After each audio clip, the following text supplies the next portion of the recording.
ایک پیغام جو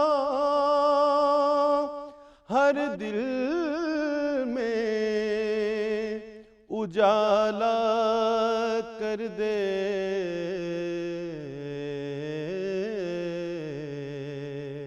ساری دنیا کو سنانے کے لیے آپ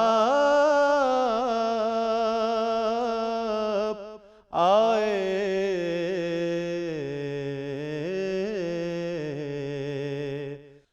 نحمدہ ونصلی ونسلم علی رسولہ الکریم۔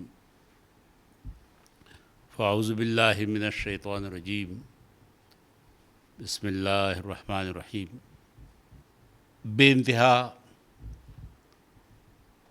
خوبصورت تقریب ہے کہ اس وقت جو میرے سامنے موجود ہیں یہ ایک سنجیدہ اور فہمیدہ نوجوانوں کا اجتماع ہے، اور جو موضوع ہے ہمارے پاس ریاست مدینہ اور جدید تصور ریاست، یعنی عصر حاضر میں ہم جس ریاست کے اندر ہیں اور جس نئے ریاستی تصور کے تحت پوری دنیا جی رہی ہے، اس میں ہم ریاست مدینہ کی اصولوں کو کیسے عروبہ عمل لا سکتے ہیں۔ تو ریاست مدینہ کی اصطلاح کوئی نئی اصطلاح نہیں، اس کا مفہوم بھی بہت واضح ہے۔ اس سے پہلے بھی اس قسم کی اصطلاحات استعمال ہوتی رہی ہیں۔ ماضی قریب میں ہم نے نظام مصطفیٰ کے نام سے تقریباً اسی تصور پر مبنی ایک نظام حکومت کا سنا تھا، نعرہ تھا، مقبول نعرہ تھا، نظام مصطفیٰ۔ تو اس کا مطلب بھی یہی تھا کہ ایک ایسا نظام جو رسول اکرم صلی اللہ علیہ وسلم کی قائم کردہ اصول نظم حکمرانی پر مبنی ہو۔ پھر حکومت الہیہ کہ اس طرح کی حکومت کہ جو اللہ تعالیٰ نے ہمیں اصول بتائے ہیں ان کے مطابق حکومت کا قیام کیسے ممکن ہو۔ ایک ایسا تصور بھی آیا تھا کہ جو مثلاً آج کا تصور ہے کہ ایک گروپ ہے جو کہ حزب اقتدار ہے، یعنی حکومت میں ہے، اور دوسرا گروپ حزب اختلاف ہے کہ جو اپوزیشن میں ہے۔ تصور یہ آیا تھا کہ اسلام میں اس قسم کا کوئی تصور نہیں کہ ایک حزب اقتدار ہو اور ایک حزب اختلاف ہو، بلکہ اسلام کا جو نظم حکمرانی ہے اس میں یہ ہے کہ پوری ایک اجتماعیت ہو، اس میں بے شک کچھ لوگ ذمہ دار ہوں حکومت چلانے کے، لیکن کچھ لوگ ہوں جو حزب احتساب ہو کہ وہ پھر ان کی روک ٹوک کرے، ان کو سیدھے راستے پہ لانے کی کوشش کرے۔ تو جو ریاست مدینہ کا تصور ہے وہ کچھ اصولوں پر مبنی ہے، اور وہ اصول چونکہ جب ابتدائی نظم قائم ہوا رسول اکرم صلی اللہ علیہ وسلم کی حیات مبارکہ میں، اور پھر اس کی تدریجی تشکیل اور ایک تکمیلی صورت ہوئی بعد کے ادوار میں خلافت راشدہ میں، اسی تکمیلی صورت کو ہم نظام مدینہ، ریاست مدینہ کا تصور اور اس قسم کے اصطلاحات پر نافذ کرتے ہیں، اطلاق کرنے کی کوشش کرتے ہیں، چنانچہ اس کے بنیادی اصول کیا تھے؟ اس کے بنیادی اصول جو تھے وہ جو لوگ حکمران تھے وہ دراصل ایسے حکمران نہیں تھے کہ جو تصور ہمارے ہاں حکمرانی کا ہے کہ وہ حکومت کر رہا ہے، وہ ہمارے اوپر ایک جبر کا نظام قائم کرتا ہے، وہ مختار کل ہوتا ہے. نہیں، بلکہ دراصل اس کی کیفیت جو ہوتی ہے، اس کی صورت جو ہوتی ہے، وہ ہوتی ہے ایک مسئول کی، ایک ذمہ دار کی. ایک لحاظ سے وہ جواب دہ ہے، اس کو ایک ذمہ داری ملی ہے. یہ نہیں ہے کہ اس کی حیثیت جو ہے وہ ایک ایسے مختار کل کی ہے کہ اس کے جی میں جو بھی آئے، اس کے دل میں جو بھی آئے، وہ اس کا اشارہ آبرو جو ہے وہ قانون بن جاتا ہے. بلکہ وہ مسئول ہے، اور مسئول ہے کل جو ان کے ماتحت یا ان کے زیر انتظام انسان ہیں، ان کے زیر انتظام ذی روح ہیں، مال مویشی ہے، درخت ہیں، پرندے ہیں. ان تمام کے لیے یہ جو ہے یہ ایک قسم کا مسئول ہے. چنانچہ اس قسم کا جو نظم مملکت کا انچارج ہوتا ہے، مسئول ہوتا ہے، سرپرست ہوتا ہے، ذمہ دار ہوتا ہے، وہ پھر عادل ہوتا ہے، وہ پھر رحم دل ہوتا ہے، وہ جابر نہیں ہوتا، وہ مخلص ہوتا ہے. وہ مخلص ہوتا ہے انسانوں کا، وہ مخلص ہوتا ہے انسانوں کے علاوہ دیگر مخلوقات کا. اس قسم کے حکمرانی کا اور اس قسم کے نظام کا تصور ہمیں ملتا ہے رسول اکرم صلی اللہ علیہ وسلم کی شخصیت کی صورت میں، اور آپ کے بعد کی جو شخصیات ہیں ان کی صورت میں. رسول اکرم صلی اللہ علیہ وسلم کبھی کسی پر جبر نہیں کرتے تھے. قانون کا نفاذ ہوتا تھا تو وہ قانون کا نفاذ عدل کے ساتھ ہوتا تھا. اس میں اس بات کی تفریق نہیں تھی کہ کوئی بندہ جو ہے وہ کسی خاص معاشرتی، کسی خاص مالی حوالے سے کوئی زیادہ بارسوخ ہے، کوئی زیادہ طاقتور ہے، اور کچھ جو ہیں وہ کمزور طبقات ہیں، تو کمزور طبقات پہ تو قانون کا نفاذ ہو، اور طاقتور افراد پر قانون کا نفاذ نہ ہو. اور رسول اکرم صلی اللہ علیہ وسلم نے ایک موقع پہ یہ فرمایا کہ تم سے پہلی قومیں اس لیے تباہ ہوئیں کہ ان کا طاقتوروں کے لیے الگ قانون تھا اور کمزوروں کے لیے الگ قانون تھا. تو بنیادی بات جو ہے وہ تقوی کی اساس پر ہے. اور تقوی جو ہے وہ صرف یہ نہیں کہ آپ کی ایک مخصوص وضع قطع ہو، بلکہ تقوی ایک کیفیت کا نام ہے، اور وہ ہے کہ آپ کو ہر وقت اس بات کا احساس ہو کہ اللہ تعالیٰ کی ذات موجود ہے، اور ہم اللہ تعالیٰ کی ذات کے سامنے سب جواب دیں. اور پھر وہ نظام جو ہے وہ فلاح عامہ کے تصور پہ ہو. وہ نظام جو ہے وہ اس بنیاد پہ ہو کہ جو ان کے زیر انتظام مخلوق ہے اس کی فلاح کیسی ہو، اس کی بہتری کیسی ہو، اس کے آج کا دن کل کے دن سے کیسے بہتر ہو، اور کل کا دن کیسے بہتر ہوگا آج کے دن سے. تو اس طرح ایک فلاحی ریاست کا تصور جو ہے، ایک لوگوں کی مشکلات کو رفع کرنے کا، ختم کرنے کا تصور جو ہے وہ یہ ہے کہ جو مسئول ہے وہ پرابلم کا، مسئلے کا حصہ نہ ہو، بلکہ وہ حل کا حصہ ہو. اس کے دربار پہ اتنی پابندیاں نہ ہوں کہ لوگوں کی رسائی ان تک ناممکن ہو جائے، بلکہ ان کے لیے رسائی جو ہے وہ آسان سے، ان تک رسائی جو ہے آسان سے آسان تر ہو. اور پھر لوگوں پر جبر نہ ہو بات کرنے کی، لوگوں کو آزادی ہو احساسات کی، خیالات کے اظہار کی، اور وہ ہم دیکھتے ہیں حضرت عمر فاروق رضی اللہ عنہ کے دور کہ جمعے کے خطبے میں ایک بدو اٹھتا ہے، ان سے پوچھتا ہے کہ جو مال غنیمت میں ہمیں پارچے ملے، کپڑے کے ٹکڑے ملے، ان سے تو بمشکل ہماری قمیص بنی، عربوں کی قمیصیں لمبی ہوتی تھی، آپ کا پورا عبایا، پورا جوڑا کیسے بنا؟ حضرت عمر فاروق سے سوال ہوتا ہے۔ حضرت عمر فاروق جواب دیتے ہیں یہ میرا بیٹا ہے، موجود ہے، وہ جواب دے گا۔ تو اس نے جواب دیا کہ جو میرے حصے کا پارچہ تھا، جو مجھے کپڑے کا حصہ ملا تھا، وہ بھی نہیں، میں نے اپنے والد محترم کو دیا۔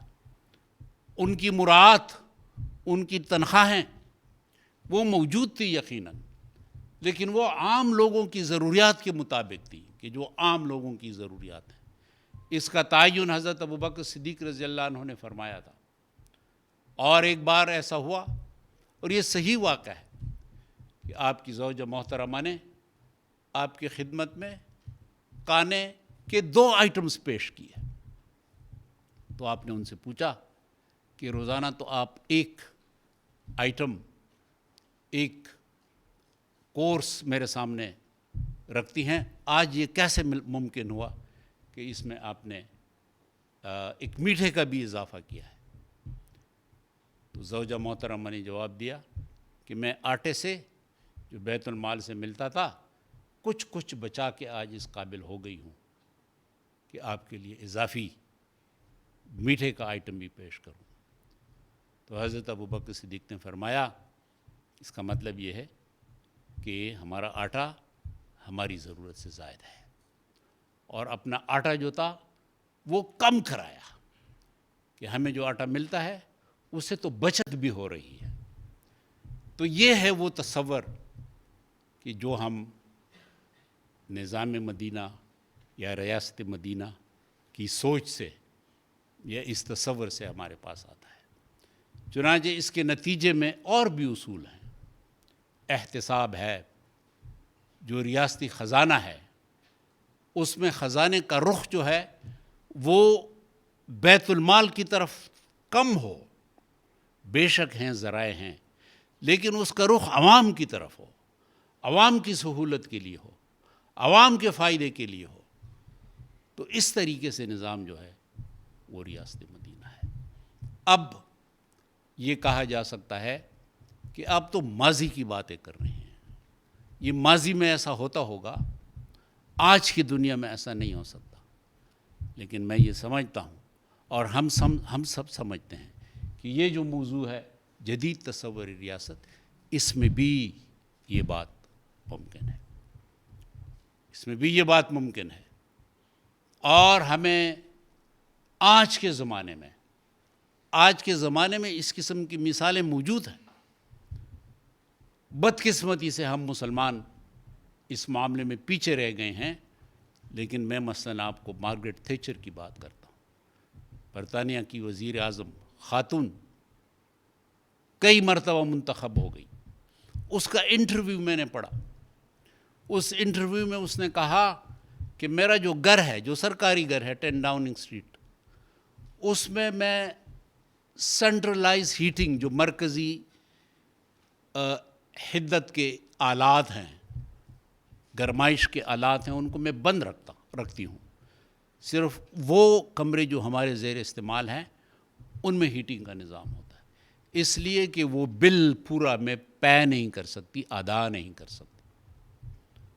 اور اس نے کہا کہ جب تیچر کے مہمان ہوتے ہیں تو میں کھانا پکاتی ہوں، جب میرے مہمان ہوتے ہیں تو تیچر کھانا پکاتا ہے۔ تو یہ آج کی دنیا میں ہو رہا ہے، اور یہ ناممکن نہیں ہے کہ آج کی دنیا میں ہمارے ہاں بھی ایسا ہو۔ اور آپ نے دیکھا ہوگا کہ ایک برطانیہ کی وزیر اعظم، اور ابھی حالیہ وزیر اعظم، کہ اس کی بیگم کو جرمانہ ہوا اس لیے کہ وہ اپنے دفتر میں جانے کے لیے، جہاں پہ وہ نوکری کرتی تھی، وہ ٹرین پہ تو کچھ لیٹ ہو گئی، ٹرین پہ چڑھتے وقت اس نے ٹکٹ پے نہیں کیا، ٹرین کے اندر گھس گئی، لیکن جب باہر نکل آ رہی تھی تو اسی کے مطابق اس نے ادائیگی کر دی، لیکن جرمانہ اس لیے ہوا کہ جہاں تم نے ادائیگی کرنی تھی وہاں تم نے ادائیگی کیوں نہیں کی؟ اسی طریقے سے متعدد مثالیں ہیں۔ آج بھی ہم ایک فلاحی نظام قائم کر سکتے ہیں، آج بھی ہم ایسا نظام قائم کر سکتے ہیں۔ یہ ممکن ہے کہ بیت المال کا، قومی خزانے کا رخ جو ہے وہ عوام کی طرف ہو، نہ یہ کہ عوام کی جیبوں کا رخ جو ہے وہ حکومتی۔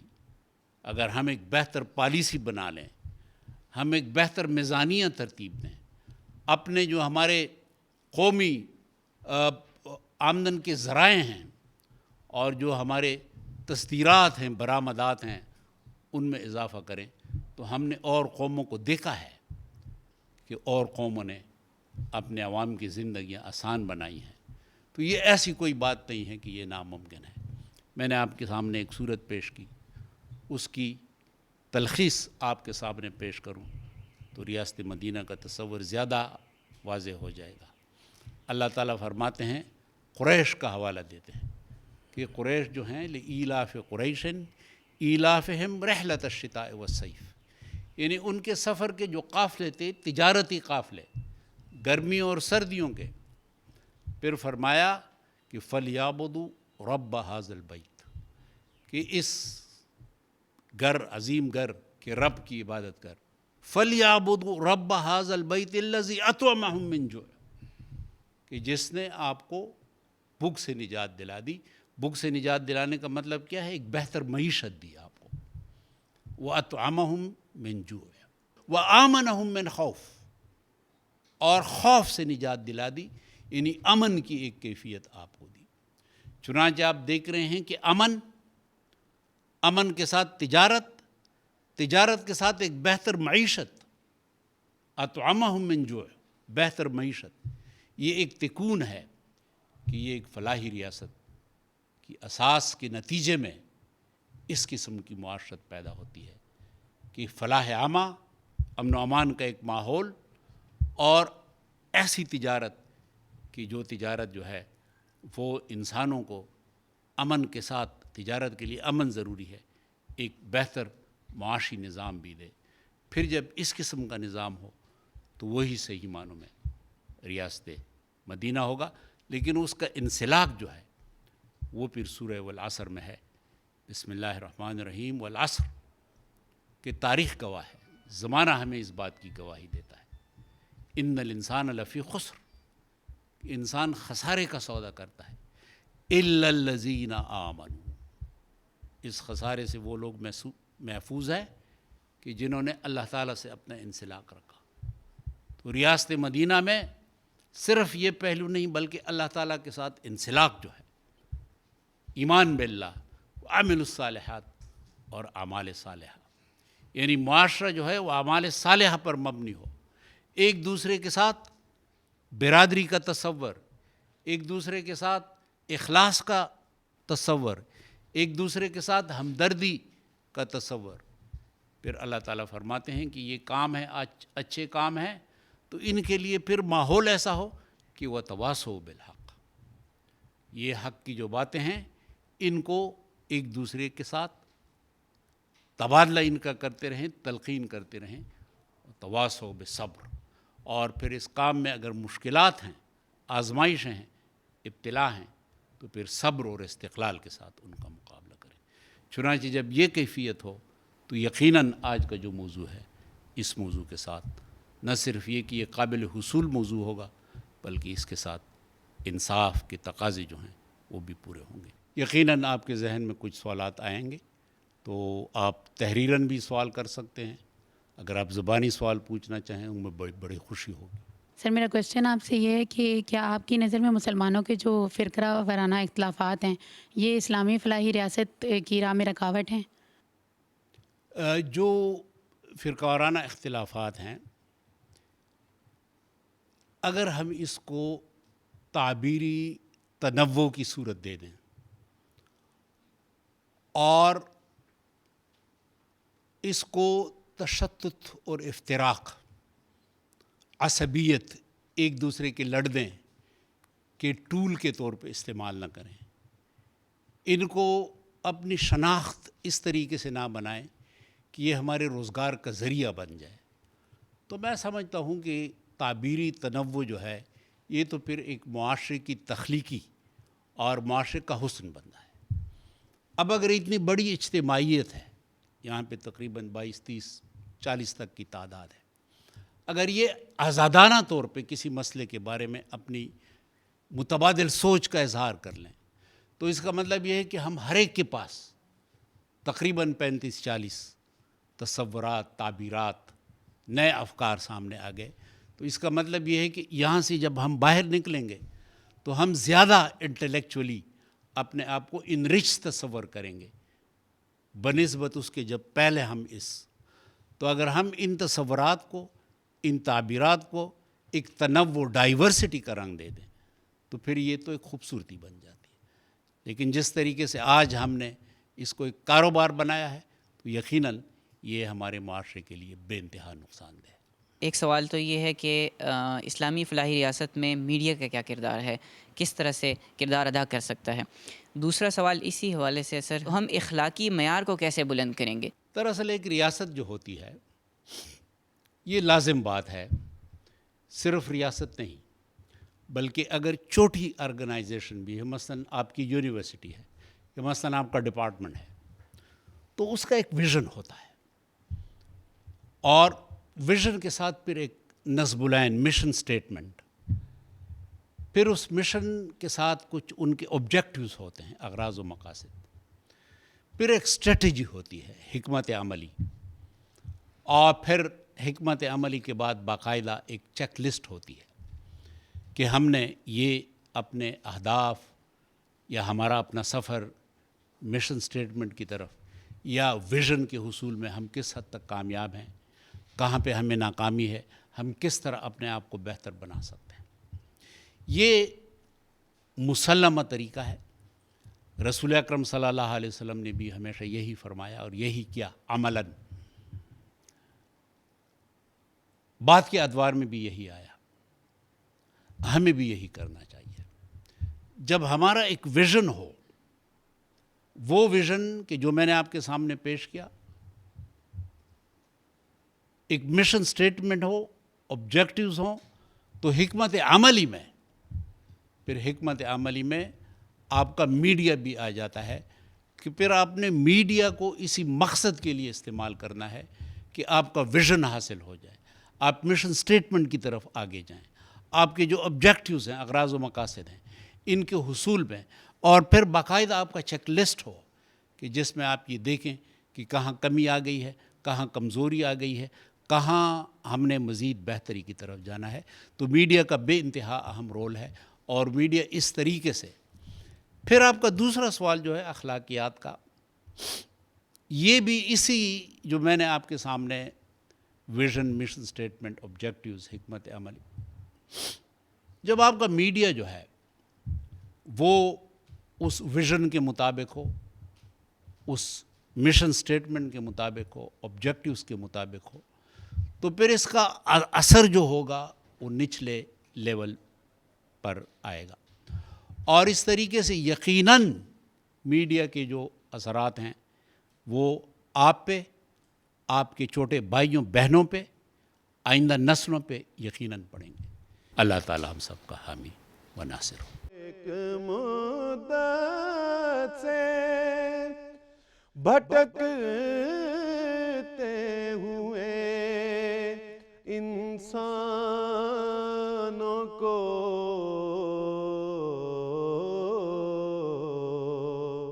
ایک مرکز پہ بلانے کے لیے